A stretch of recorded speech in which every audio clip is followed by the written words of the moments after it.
भगवान श्री कृष्ण का जन्म कंस का वध कर समस्त पृथ्वी लोक को उसके अत्याचारों से मुक्त कराने हेतु हुआ था। किशोरावस्था में ही वह गोकुल से मथुरा आ गए तथा दुष्ट कंस का वध किया। कंस की मृत्यु से दुखी उसके श्वशुर जरासंध ने एक विशाल सेना लेकर मथुरा पर आक्रमण कर दिया। इस आक्रमण में उसके साथ शिशुपाल और काल्यवन जैसे शक्तिशाली राजा भी शामिल थे। जल्दी ही सेना मथुरा जा पहुंची और मथुरा की राजसभा में कृष्ण तथा बलराम को सेना को सौंपने का संदेश भेजा गया। इस युद्ध को टालने तथा मथुरा के निर्दोष नागरिकों को बचाने के लिए कृष्ण ने रातों रात वहां से सैकड़ों किलोमीटर दूर समुद्र में एक नई नगरी द्वारिका का निर्माण करवाया। अपनी माया से उन्होंने समस्त नागरिकों, उनके पशुओं तथा संपत्ति को नींद में ही नई नगरी में पहुंचा दिया।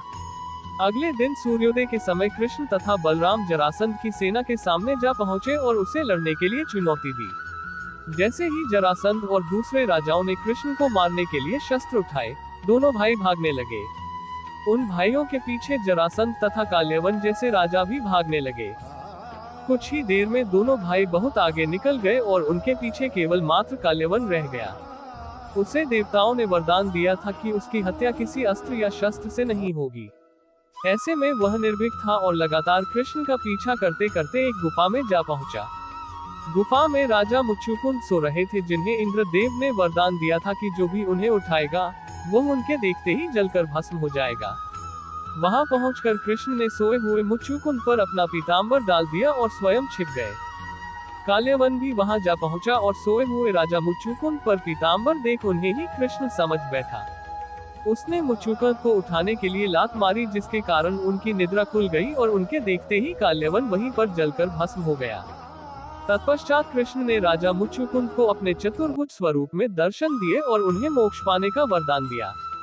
वहीं दूसरी ओर जरासंध और बाकी राजा पूरी तरह से खाली मथुरा देखकर वापस लौट गए।